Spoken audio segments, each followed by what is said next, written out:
Hello, my name is Chester Jackman. I'm from Sandpoint, Idaho, and we're here at the 2019 SEMA show. My truck's a 1934 Dodge pickup. One day I was in a local grocery store and a gentleman walked up to me because I had a jacket on that said Vintage Mopar.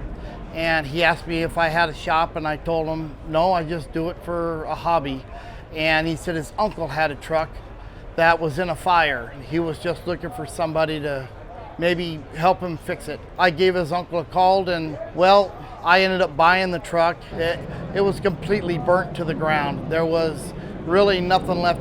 It was rusted and melted so bad we had to pick the back end up with a backhoe to put it on a trailer because the rear end was melted so bad and bent. We had our work cut out for us, but we took our time and did it right. Every panel on the truck has been modified in one way or another. It's got widened front fenders, widened rear fenders, all hand fabricated running boards. We went with a keyless entry. We've extended the cab by 12 inches. The grille has all been reworked back into shape. The front fenders were so warped from the fire that we had to re-roll those in our English wheel and then re-anneal them. The bed has all been hand fabricated. Tailgate and the header panel from a 1956 Dodge pickup that have been highly modified. The running boards are all hand fabricated. The roof was filled in with a section of a roof from a Chevy Celebrity. The cowl was filled in. Tons of small body modifications that a lot of people wouldn't notice that make it cleaner. The paint is Chroma Base from DuPont. It's a LRN Viper Red over a white sealer. The red color was a bucket list color of mine. I've never had a red vehicle, and I'm getting to the age where bucket list needs to get emptied. So the motor's from a 2006 Dodge SLT. It's a 5.7 Hemi with, it's all fuel injected. It's got a 545 RFE 5-speed behind it. It's running right around 400 horsepower. All the chrome on the motor was done by Ogden Chrome in Utah. For the headers, we use Sanderson ceramic coated headers. For the exhaust, we're running MagnaFlow mufflers. Tight fit, but we got it in there. So I wanted to put something in it that was going to be more conducive to driving long distances and being able to get in it, turn a key, and have it start.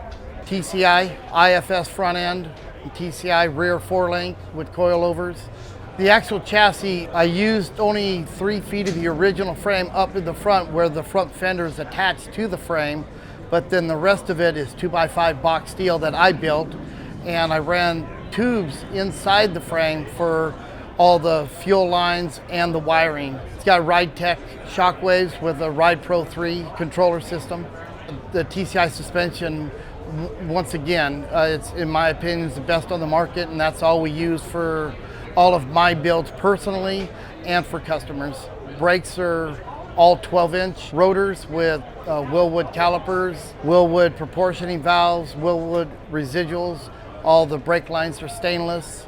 I was at the NHRA drag races one year walking through the Harley section and saw a set of mirrors that I thought would fit the truck perfectly, and they're Harley Davidson CVO breakout mirrors that we used, and we Frenched in the connections and everything. It just gives it a really clean look and a little different.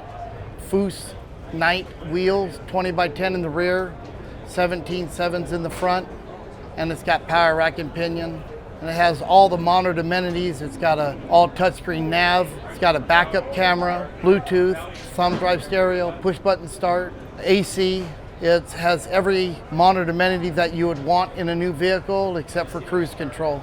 All of the interior panels are all carbon fiber. The planks in the bed are all carbon fiber also.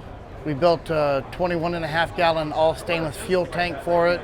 The steering column is I Did It. Shifters from Low Car. Gauges are classic instruments. It's a Bog, all custom built for this truck. This was built by us in our garage in North Idaho. It was never built to be on this stage. This was built to drive. This was built to go out and have fun and go to car shows and to be able to compete, but also not to be embarrassed It's already got 4,000 miles on it.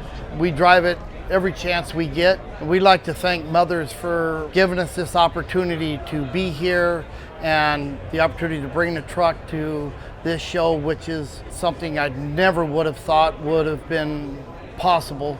I'd like to thank my brother, my two son-in-laws, my wife, and everybody that helped me put it together. It was a 4-year project, and a lot of time went into trying to restore the damaged metal and trying to get it all back into shape. And we had the bed was all bent in 12-gauge steel by Coeur d'Alene Metals, and that helped us out. The tailgate and the header panel are all original 56 Dodge pieces that we cut and modified to fit in the original configuration of the 34 Dodge.